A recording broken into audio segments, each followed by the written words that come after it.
Hey Optimancers, Chris here. Back when 5th edition first came out, the BarBEARian was probably one of the first optimized builds I ever heard about. The BarBEARian isn't one of those builds that I came up with. I think people were talking about the combination of BarBEARian and Moon Druid before I even finished reading the player's handbook. So I really have no idea who to credit it to, but it is possible this was one of those builds that came more out of conversations regarding these new rules, rather than one person presenting it as a build. The name of it is pretty obvious because BarBEARian and BarBEARian are spelled differently but sound exactly the same. So that actually gives me an additional challenge for making this video. When I say BarBEARian, it's not going to be obvious to you whether I'm referring to the build or the class. So here's my solution. This is the last time I will refer to the build as the BarBEARian. Instead, I will refer to it as the build. If I say BarBEARian, I'm talking about the class. All clear? Let's move on. These videos are supported by my patrons. If you would like to be a supporter, please find my Patreon page in the video description. Patrons see these videos early and without those YouTube ads. Additional perks depend on your level of support. Check out the page to find those options. For example, mage level supporters get a video call out like they're about to receive right now. Alex C, Hey Mr. Wonderful, Alexander Tinkov, Babrak, Blue Wolf, Blue Eyes White 7, Brian Delgado, Burr, Condor, John D, Descarpus 9, El Conquistadorito, Eric Harvey, Falcon Neal, Glenn Wilson, Hannah Hutchins, Jay Good, James Janish, Jared Huberger, John Hugdahl, John Wayne, Joseph Hall, Joseph Robideau, Wu Carl Gong, Kawhi Angel, Lila Corpsegrave, Makatu, Lone Pilgrim, Mati Hutinen, Michael Michelle, Moxie, Nemo, Prometheo NTG, Reichenstahl, Ryan Wilmot, Shane and Todd Beyond, Shay88, Taftage, Earshine, Third, and Valentin. Thank you so much for your support. Let's get started.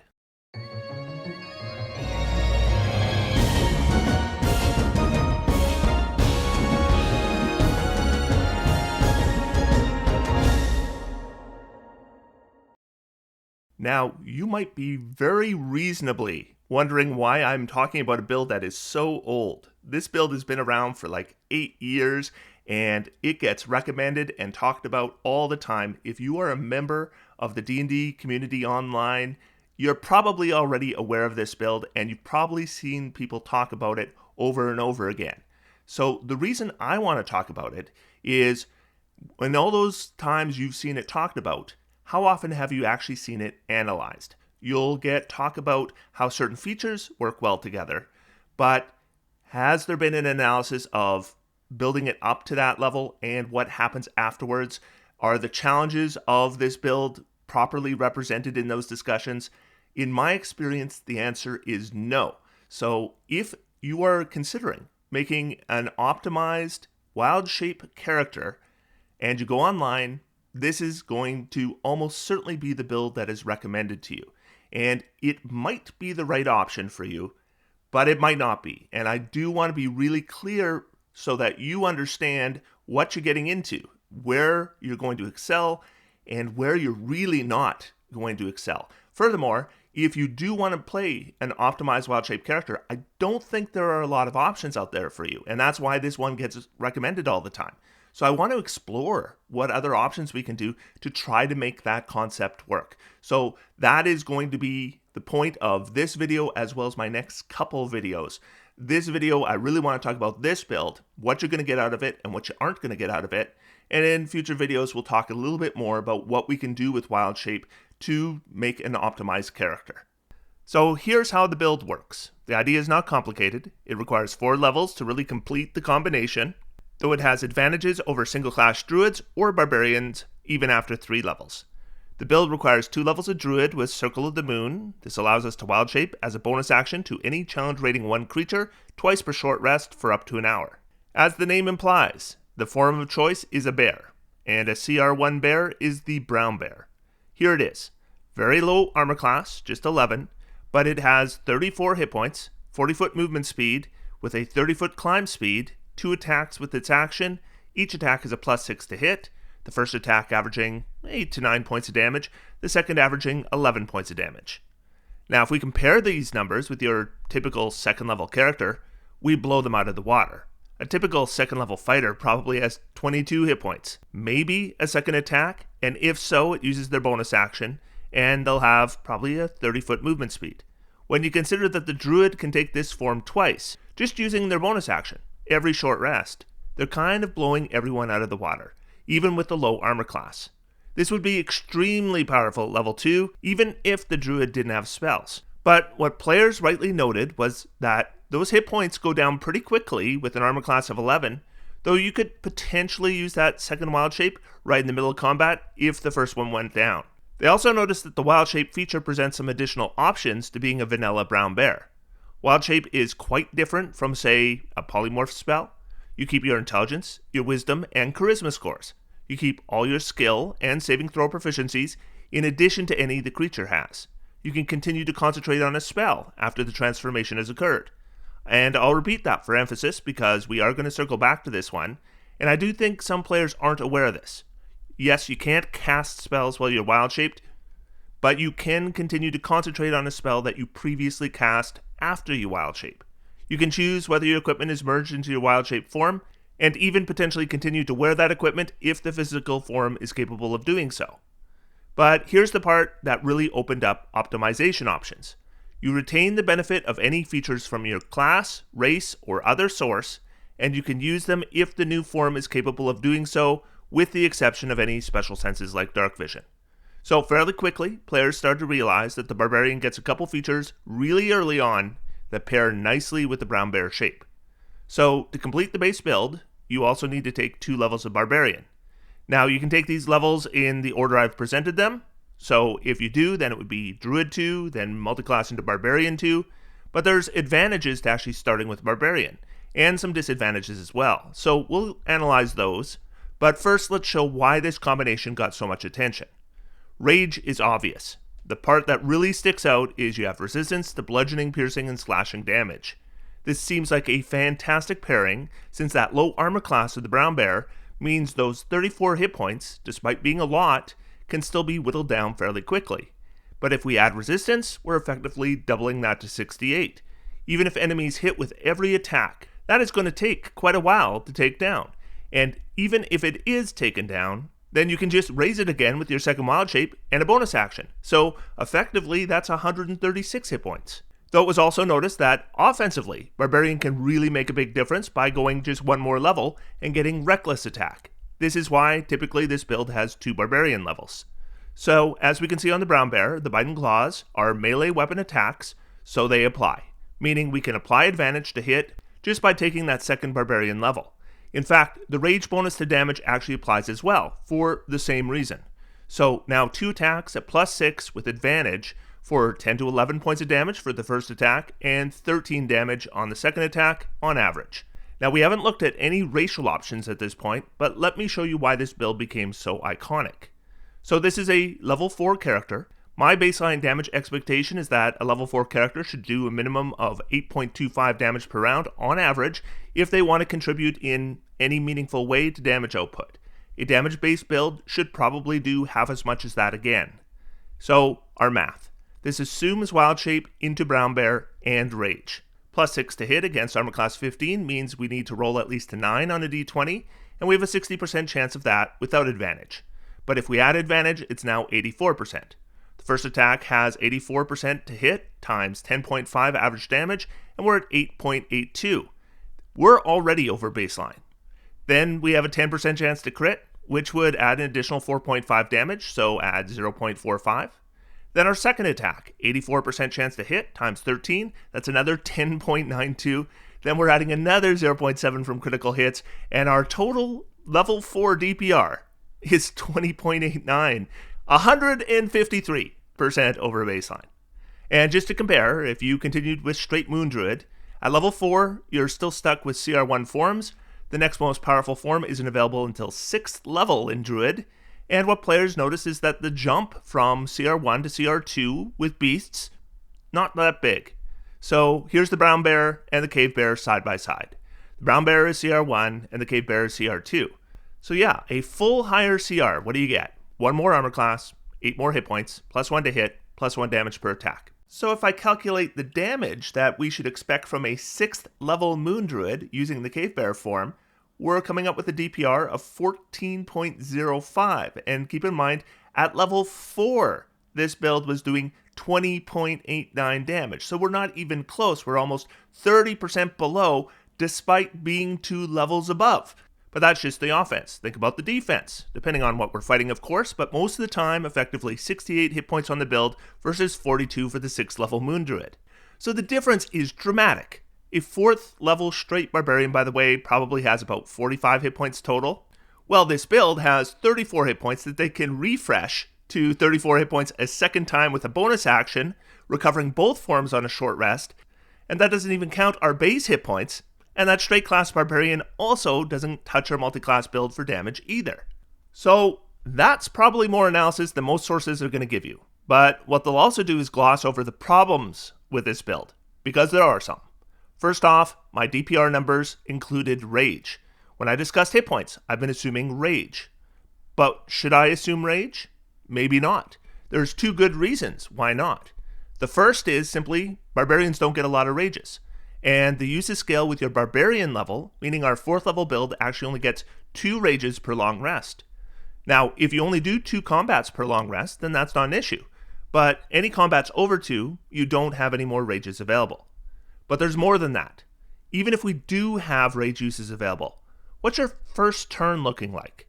Well, we're going to be wild shaping with our bonus action, so where are we getting a second bonus action to rage? I mean, maybe we're wild shaped already. Wild shape duration for 2 levels of Druid is an hour, so yeah, maybe. But you aren't wild shaped all the time, far from it. So if we do need to wild shape on round 1, then it is round 2 before you can rage. Then the next issue, and that's a dexterity of 10 that we see here on the brown bear. That's your initiative bonus, plus 0. I wouldn't expect to win initiative most of the time, so if you are targeted with attacks, assuming we're not getting our rage up before the combat starts, any attacks against us before our first turn won't be facing that resistance to damage. And those attacks are pretty likely to hit. So when we do rage, we're only effectively doubling whatever hit points we have left. Now, one possible partial solution is you could be a race that gets a bonus feat at level 1, and then you could take alert. This build has no assumed race being used, so that's an option you could take with this build. And then there's another issue, and I kind of hinted at this, that we know what the level 4 version of this character looks like, but what about those first couple levels? If we want to wild shape as soon as possible, then we should start with Druid 2 and then multiclass into Barbarian. But if we want the strongest 4th level character, then we actually want to start with Barbarian. Starting Barbarian means more total hit points and a Constitution saving throw proficiency, and that's just a better 4th level character.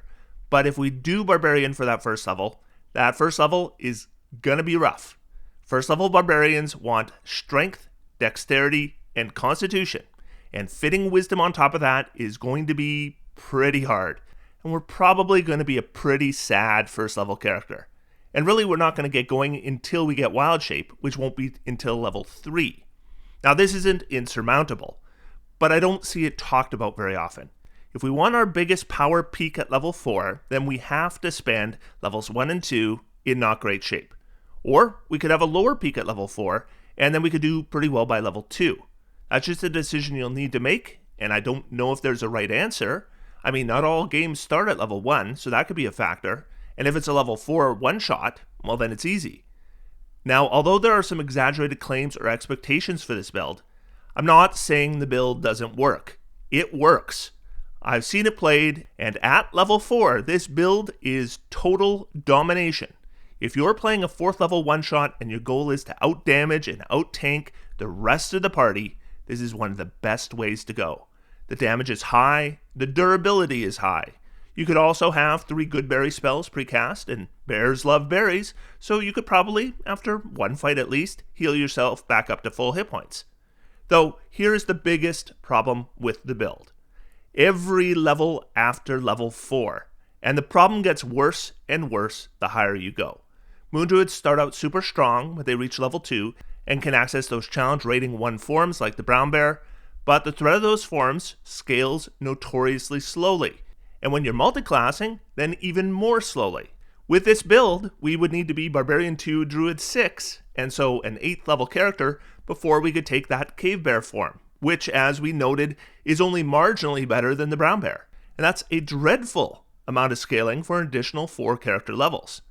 But there are spells that could help us be effective. And we have them through our druid levels, so if we took the bear form after casting Conjure Animals or something, even Summon Fae, it would really boost those lagging damage numbers and probably put us back on track. Here's the problem though. How is this not just worse than a straight druid? Because now we have 2 levels of Barbarian, and the whole purpose of that is to rage and use Reckless Attack, but we can't really use either of those. Rage is obvious. If we can't concentrate on a spell while raging, and then you figure you're going to supplement that lagging wild shape with spells, well, then we're not raging. And if we're not raging, now Reckless Attack is making us an obvious target, if we weren't already, and a super easy target, and a target without the resistance to damage, and we're concentrating on a spell. That is a bad combination. So we really shouldn't use Reckless Attack either. So now we have a druid that's crappier than other druids. That's not an optimized build. And how long does it take for the straight class druid to surpass the build? Well, druids get 3rd level spells at level 5. That's 1 level. That's pretty much the sharpest decline you'll ever see in effectiveness on an optimized build. Level 4, fantastic. Level 5, pretty bad. You're not suddenly irrelevant with the build or anything, but right at level 5, you're no longer better than a straight class character. So what do we do after level 4? It looks like Druid isn't the answer. Oh, and you can apply this across the board with spellcasting classes. If we multiclass into Cleric, to maybe one day be a bear with Spirit Guardians, that can work, but it just works worse for this build than if the Druid hadn't taken those Barbarian levels. Those levels become dead weight if we're relying on spellcasting. So what if instead we got those Barbarian levels up? Well, at level 5 we get extra attack, and it doesn't stack with multi-attack, so it's redundant. That's maybe the top class feature for Barbarians and most weapon-using classes, but no good for this build. But here is the real killer. The wild shape won't be scaling. Those hit points never go up. Those to hit numbers aren't going up. So here's what happens. Eventually the bear form is just straight out worse across the board than not being in wild shape. So if we're not using wild shape, except maybe as a last resort thing if our hit points are almost 0 or something, and our spell casting isn't getting better, and limited by our rage anyways, now it's the druid levels that have become dead weight. Not only are we not doing the whole thing this build was made for, combining wild shape and rage and reckless, but we're actually just worse than a straight barbarian. And a straight barbarian after level 8 is nothing to write home about.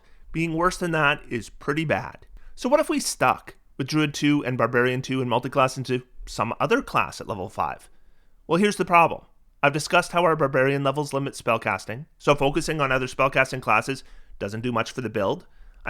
It does, but only if we treat our Barbarian levels as dead weight, and we're going to be worse off than if we didn't have those levels. So spellcasting isn't the answer. That means we have to focus on that claw and bite. That non-magical claw and bite. That claw and bite that have few feats you can take to support it, so we're facing a damage brick wall. Now there's supplements and alternatives, like if we went up in our Barbarian levels and took Beast Barbarian, we could have natural attacks while raging that are treated as magical. But those are alternatives to our bear attacks, not enhancing our bear attacks. Same goes for monk levels and using unarmed strikes. And bear claws and bite aren't monk weapons, so really you can't use them at all if you're going to use martial arts. Then there's smiting. So yeah, your build, if it took a couple levels of paladin, could smite. Natural weapons are weapons, so they do qualify. But this is an ugly multi-class. We're talking you need strength, you need dexterity, you need constitution, you need wisdom, and you need charisma. And if we were going paladin and then just multiclass into a spellcaster, we're getting more smites and we're getting them with better weapons. So this just doesn't hold up. Without going through the entire list of classes and subclasses, a lot of additions won't help at all. And those that do help a bit generally are worse off than if they didn't have the Druid levels or they didn't have the Barbarian levels. Druid plus Barbarian plus pretty much anything else isn't usually as good as if you didn't have the Druid levels or you didn't have the Barbarian levels. So the purpose of this video is not to tell you not to play this build. If you have come away from this video with the idea that I'm telling you not to play this build, then you have misunderstood me. The purpose of this video is to give you the information to make that decision with your eyes open, because I do not hear people talking about the challenges of this build, particularly after level 4. Never mind the various drawbacks at level 4 and level 3, and even more so at levels 1 and 2. So if you have that information and you still want to play this build, because I get it, if you are playing this character that transforms into a bear, it's kind of like Bjorn in The Hobbit, that's cool. And if that's what you want, great. But at least know what you're getting. But in the future here, I'm going to be talking some more about Wild Shape, and I'll also be talking about ways that we can optimize Wild Shape after level 4. So stay tuned for that. Otherwise, until next time, I am going to sit back, relax, and have some fun. D&D is for everyone. Thanks, everybody. Talk to you soon.